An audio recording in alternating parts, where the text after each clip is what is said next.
Welcome back to my YouTube channel. Okay, so thumbnail చూసి video దగ్గరకు వచ్చినందుకు thanks. And yes, తమ్నేల్కి తగ్గట్టు video చేయబోతున్నాం ఈరోజు. కొంచెం బియాండ్ వెళ్ళి రిస్క్ తీసుకోబోతున్నాను నేను. మమ్మీకి ఈరోజు బాయ్ ఫ్రెండ్ ప్రాంక్ అంటే ఇది కాన్సెప్ట్ అని ఏం అనుకోలేదు. సో నోటికి ఏది వస్తే అది మాట్లాడేద్దాం డిసైడ్ అయ్యాం. పెళ్లికి ముందు పిల్లల గురించి మాట్లాడేద్దాం డిసైడ్ అవుతున్నాం. సో ఎలా వెళ్తుందో నాకు తెలీదు. మా మమ్మీ అయితే కొంచెం ఇలాంటి టాపిక్స్ మీద ఏ మమ్మీ అయినా సరే రెడీగా ఉంటారు. అంటే ఇష్టం ఉన్నట్టు కొడతారు, ఎక్కడ పడితే అక్కడ కొడతారు. అసలు ఆంటీని తట్టుకోవడం చాలా కష్టము.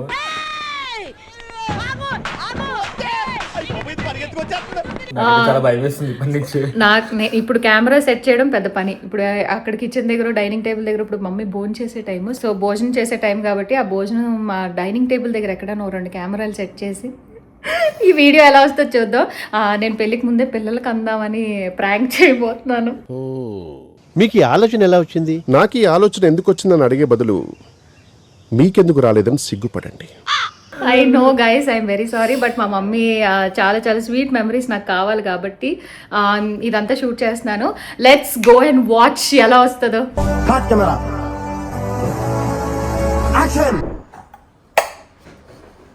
వచ్చిందండి వయ్యారి. మమ్మీ, నీకు విషయం చెప్పాలి మమ్మీ. ఏంటి చెప్పు. మళ్ళీ ఏం చేసావు? నేనేం చేయలేదు. నువ్వు చేస్తావు కాబట్టి అడుగుతున్నాను. నేనేమి చేయలేదు కానీ ఎప్పటి నుంచో నువ్వు మన ఇంట్లో పిల్లలు ఉంటే బాగుంటది, పిల్లలతో ఆడుకోవాలని ఉంది, నీకు మనవడో మనవరాలో కావాలి, ఎత్తుకొని తిరగాలని ఉందని చాలాసార్లు చెప్పు, గుర్తుందా? చెప్పాను.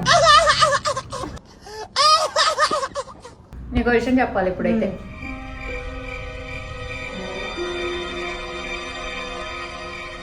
ఏలా పెట్టు మళ్ళనా? అలాగే పెట్టలేదు మమ్మీ, నువ్వు అడిగిందే నేను చేద్దాం అనుకుంటున్నాను. ఇప్పుడు నువ్వు పిల్లలు కావాలి, పిల్లలు ఎత్తుకోవాలని ఉంది, నీ పిల్లల్ని చూడాలని ఉంది, ఎలా ఉంటారు అని అడిగావా లేదా? అడిగాను. నేను పిల్లలు కదాం అనుకుంటున్నాను. పిల్లలు కావాలంటే మొన్న పెళ్ళ కావాలి కదా. ఇంత చిన్న లాజిక్ ఎలా మిస్ అయ్యారు మీరు? అవును, పిల్లలు కనడానికి పెళ్ళెందుకు? ఎవరితో అంటారు మరి? అవసరం ఏముంది అంటున్నా. ఇంకెవరితో కంటావు? ఎవడా ఎదవాడు? ఎదవ అన్నావంటే మర్యాద కొంటా. ఏం నరసింహనాయుడు, ఒక రోజు వచ్చి నువ్వు ఆడ అంటే నేను ఆడనే చూస్ చేసుకుంటా. అదే మరి బాగా తెగించావురా నువ్వు. నవ్వుతావేంటి రవి? ఏం మాట్లాడుతున్నా? పిల్లలు ఫ్రెండ్స్ తో తిరిగితే ఎలాగ ఉంటది? ఎందుకంటే నన్ను ఇన్వాల్వ్ చేసి నేనేమంటున్నా అంటే నేను ఎంకరేజ్ చేస్తున్నా కానండి అని. సరిపోయింది, హీరో విలన్ కొట్టుకుని కమెడీని చంపేసినట్టు నా మీద పడతారేంటి? పద్ధతిగా పెళ్లి తర్వాత మిగతా కార్యక్రమాలు ఏం చెయ్యాలో పెద్దోళ్ళు చేస్తారు. కానీ రోజుల్లో కార్యక్రమాలు అన్ని ముందే చేసేస్తున్నారు కదా. అదే పాలిటికల్ అందరూ తయారయ్యి ఇలాగయ్యారు. అంటే అదే బెటర్ ఏమో.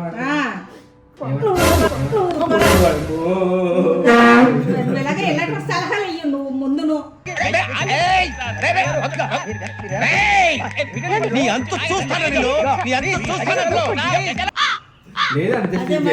అంటే జనరేషన్ అలా ఉంది కాబట్టి అలా అనుకున్నాను, అలా ఉంటుందని. నువ్వు ఎవరికైనా ఉన్నదా? నువ్వు చేసావా? మరి మరి ఎలాగా ఉంటుంది? రవి గురించి నువ్వు తెలిస్తే రవి పక్కన కూర్చొని తప్పన్నం తింటూ మాట్లాడు. అంటే జనరేషన్ అట్లా ఉందా అంటే మరి సెట్ అవ్వకపోతే ఏం చేస్తారు? కాదు, ఇప్పుడు జనరల్ గా కాదు, పెళ్లి చేసుకోవడం 3 రోజుల బ్రేకప్, పెళ్లి కాకముందు పిల్లలు కనేడు, లివింగ్ రిలేషన్స్. అది పాయింట్ ఏంటంటే ఇప్పుడు నువ్వు ప్రశాంతంగా కామ్గా ఇట్లా కూల్ గా మెడిటేషన్ లాగా ఆలోచిస్తే నేను చెప్పింది చాలా క్లియర్ గా అర్థమవుతుంది. చెప్పింది నేను ఒక అబ్బాయిని ఇష్టపడుతున్నాను. ఒక అబ్బాయిని ఇష్టపడుతున్నాను చెప్పింది. అరుస్తున్నాడు భయ్యుడు, ఎదురు మాట్లాడుతున్నారు. ఇంకోసారి ఎదవా అన్నావంటే మర్యాద ఉండదు మమ్మీ. ఏడ్ చేసేస్తావు? చేసేస్తాడట. నేను ప్రేమించానంటే ఆ అబ్బాయికి ఒక రేంజ్ ఉంటది. హలో రాజుగారు, మీరు మామూలు కాదండి బాబోయ్. ఒక్క చూపుతో అమ్మని పడతారు. ఇవాళ నుంచి నేను మీకు బిగ్గెస్ట్ ఫ్యాన్ అండి. రేంజ్ కంట మనసు మెయిన్. ఈ పెద్దోళ్ళు ఉన్నారే, మా పిల్లల ప్రేమలు ఎప్పుడు అర్థం చేసుకో. మనసు తెలుసుకోవడానికే నేను 5 సంవత్సరాలు లివ్ ఇన్ రిలేషన్షిప్ లో ఉందాం అనుకుంటున్నాను అబ్బాయితో. తర్వాత తర్వాత నచ్చితే పెళ్లి చేసుకుంటాను. ఏంటి 5? కాకపోతే నచ్చకపోతే ఏం చేస్తాను ఇంకా? నచ్చకపోతే ఏం చేస్తాం? ఇప్పుడు ఒక షాప్ కి వెళ్తాం, ఒక బట్టలు కొనుక్కుంటాం, అది వేసుకుంటాం, ఒక 5 సంవత్సరాలు వాడిన తర్వాత జీతాంతో అవే బట్టలు వేసుకుంటాండి, రోజుకో వేసుకో. అలాగే ఇది కూడా ఇప్పేస్తారు అన్నమాట, మనుషులు మార్చేస్తారు అన్నమాట.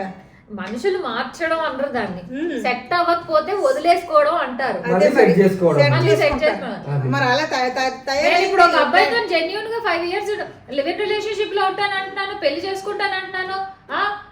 రవిని అడుగు, రవి అయితే ఇంతకు ముందు ముగ్గురుతో తిరిగాడు. పెట్టావు కదా ఫిట్టింగ్.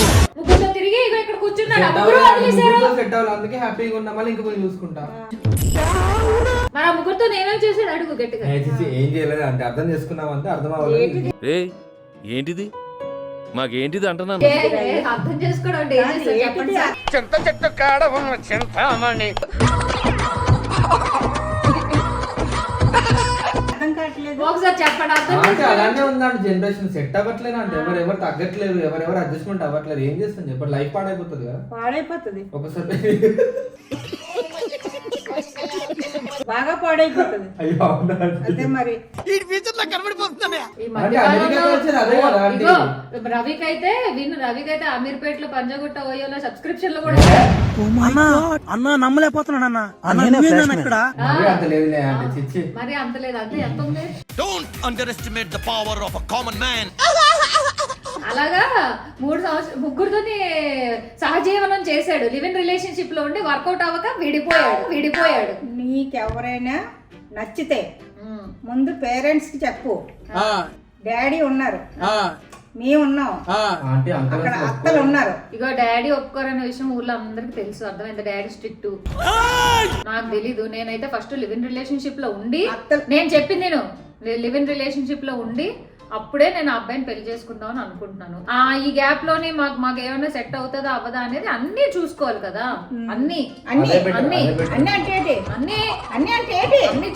చూసుకోవాలి కదా. అన్ని అంటే ఇప్పుడు పిల్లలు పుట్టాలంటే ఎలాగ మరి అన్ని చూసుకోవాలి కదా. తర్వాత సెట్ అవ్వకపోతే ఇంకొకటి అన్ని చూసుకుంటావా? అంటే పిల్లలు మీరే కాదు మళ్ళీ సెట్ అవ్వకపోతే వాడు వెళ్ళిపోతే. అదే మరి నువ్వు పెంచుతావా? నేనేది పెంచుతా మరి ఆంటీ ఇంకా పెంచాలి. నువ్వు చెప్పింది ఆలకించి. నాకెలా తెలుసు? నేను తల్లినా పెళ్లి చేసుకుని పెళ్లి తల్లయ్యానా? నేనెలా పెంచుతాను? నువ్వే పెంచాలి. మరి మేమందరూ ఎలా పెంచాం మిమ్మల్ని? నువ్వంటే పెళ్లి చేసుకొని ఇంక తప్పదు కాబట్టి అప్పట్లో కాలం కాబట్టి ఓ ప్రయోజనం చెయ్యండి. పాల్తూ పనులు చేయకండి. మరి అలాగే వర్క్ అలాగే ఇబ్బంది. ఒకళ్ళు వర్క్ చేస్తే ఒకళ్ళు ఇంట్లో ఇప్పుడు ఈ జనరేషన్ లో ఇద్దరు పని చేయకపోతే అవి కుదరలే. తల్లిగా నువ్వేం చేయాలంటే నువ్వు కూడా నాతో పాటు ఒక లివ్ ఇన్ రిలేషన్షిప్ లో ఉన్నావు అనుకుని భావించి నువ్వే వంట వండి, నువ్వే వంట వండాలి. నువ్వే అక్కడికి వచ్చి కుకింగ్, క్లీనింగ్, రాజులో ఎలా చూసుకుంటున్నావు నన్ను అలాగే చూసుకోవాలి. అదే నువ్వేమించి వాళ్ళతోటి లివింగ్ రిలేషన్ తోటి ఉంటే నేనేమొచ్చి తినేటప్పుడు లేకపో తిను కాదు, నీకేమొచ్చి వంట పెట్టమంటావా? నీకు వంట కాదు మరేంటి? నువ్వు కూడా నాతో పాటు తోడుంటే నేనేం చేస్తున్నా నీకు తెలుస్తుంది కదా. అదే నీ వయసు ఏంటి అసలుకి? ఎంత ఏజీ? నా వయసు అయితే దగ్గరికి 25-30 అంతే. 35 ఇప్పుడు 30 సంవత్సరాలు వేసుకొని తప్పే ఉంది మమ్మీ. నాకు ఒక గన్నెత్తారా? నీకు ఎవడిచ్చాడు ఆ లివింగ్ రిలేషన్షిప్ ఇది అని? మమ్మీ ఎవడో వస్తే నేను రవిని ఎందుకు తీసుకొస్తాను? రవి ఇచ్చాడు, లేదు ముగ్గురు నుంచుకున్నా. లివింగ్ లో ఉన్నా లివింగ్ ఏంటి ఉంచుకోవడం ఏంటి? దాన్నే చిల్లర్ అసలు లివింగ్ అంటే లివింగ్ అంటే ఒకరినొకరు అర్థం చేసుకోవాలి. ఏంటి మమ్మీ ఎవడీడు? మరి ముగ్గురిని మళ్ళీ ఉంచుకోవడం కూడా కాదు, ముగ్గురితో ఏవేవో చేసేది కూడా.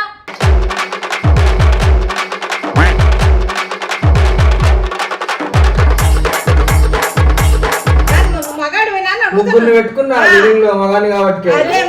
మరి నాదెందుకంటే తను అడగండి ఎవరిని బాయ్ ఫ్రెండ్ ఎవరో ఏంటో తను అడగండి డీటెయిల్స్. నా మీద చెప్తారండి మీరు. నేనే చేస్తాను. నేను ఏదో చేయడానికి వెళ్తాను.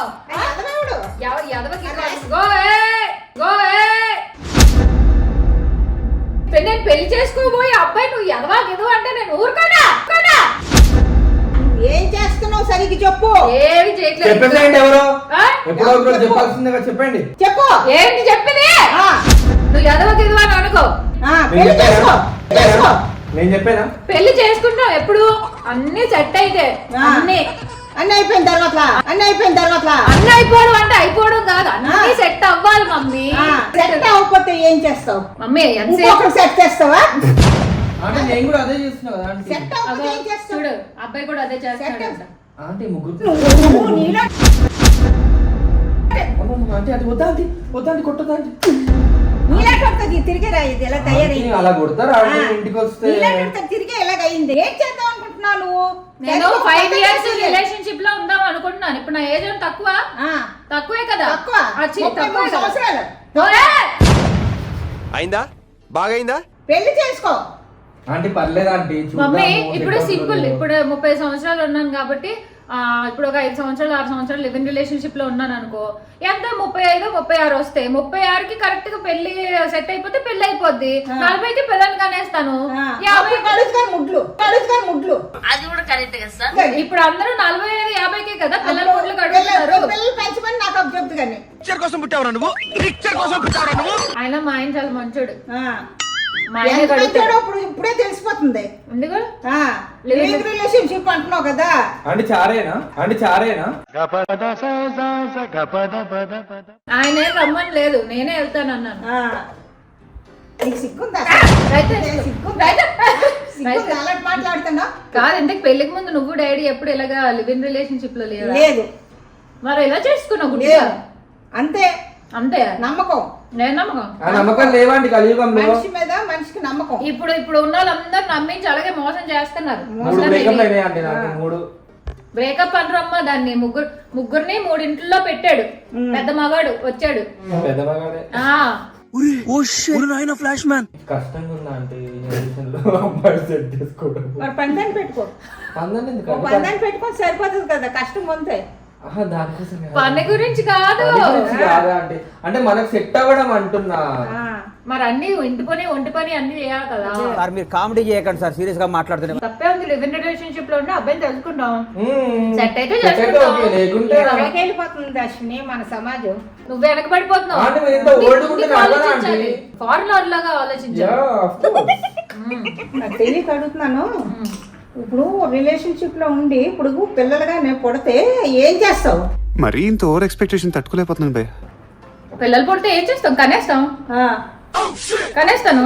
ఆ, కనేసిన తర్వాత అప్పుడు పెళ్లి గురించి ఆలోచిస్తాను. ఇప్పుడు కనేసిన తర్వాత ఏమవుతుంది? వాళ్ళు ఏ 5th కో 6th కో వస్తారు కదా. 5th కో 6th కో వచ్చినప్పుడు మమ్మీ డాడీ అని పిలుస్తారు కదా. అప్పుడు నన్ను మా ఆయన్ని పిలిచినప్పుడు అప్పుడు ఏం చేస్తాను నేను?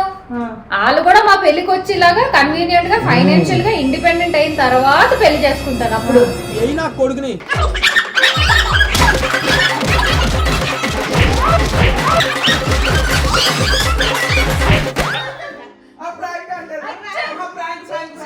అది ప్రాంకులు నా మీద చెయ్యాలా నువ్వు? ఎంగేజ్ కొట్టేసింది అమ్మ. ప్రాంకులన్నీ నా ఆంటీ మీద ప్రాంక్ చేస్తావు. ఆంటీ.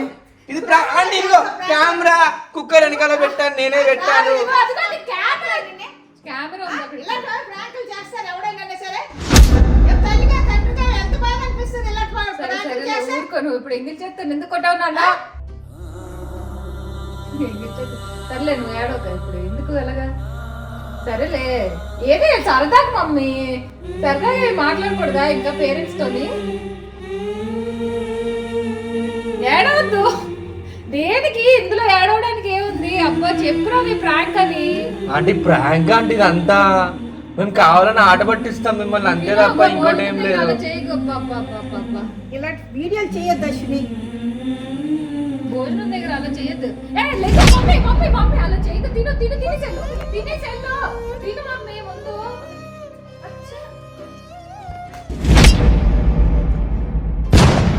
బాబు అలా కొట్టేసింది ఏంటి రవి, ఎంగిల్ చేత్తో కొట్టేసింది ఏంటి రవి. అదే అంతా ఇలాంటి ప్రాంకులు చేయకండి. కానీ అబ్బా అదే నాకు చాలా చాలా బాధ అనిపించింది. ఎందుకో లాస్ట్ లో అంటే సరదాగా ఎంజాయ్ చేయడం వేరు, కానీ ఇలాంటి సెన్సిటివ్ టాపిక్స్ మీద పేరెంట్స్ నేర్పిస్తే చాలా బాధగా ఉంటుంది. And I'm very very sorry mummy. మా మమ్మీ కాళ్ళ మీద పడిపోయాను, బట్ అవన్నీ నేను షూటింగ్ లో చూపించలేదు. బట్ యా, ఇలాంటివి ఇంకోసారి ఇలాంటి ప్రాంక్స్ నేను చెయ్యను మా మమ్మీ మీద. కానీ నన్నైతే పిలపండి ఇలాంటి ప్రాంక్స్. నెక్స్ట్ వీక్ ఇంకొక ప్రాంక్ తో రాబోతున్నావు. అది కూడా మీకు ఇప్పుడే వద్దంటే ఆంటీ బాబు ఏడ్చింది, మళ్ళీ ప్రాంక్ అంటారు. ఈసారి నిన్ను ఇన్వాల్వ్ చేసే ప్రాంక్ లో నేను రానమ్మా, నేను రాను, వద్దు, నాకు అస్సలు వద్దు. ఇంకెవడైనా వస్తాడా? ఎంత బ్యాడ్ అయిపోతున్నాయి ప్రాంక్ తో. సో ఇలాంటి ప్రాంక్స్ తో మళ్ళీ ఇంకా ఇంట్రెస్టింగ్ కంటెంట్ తో రాబోతున్నాను. So please don't forget to subscribe my channel. Thank you so much. Bye bye and sorry to all the mothers.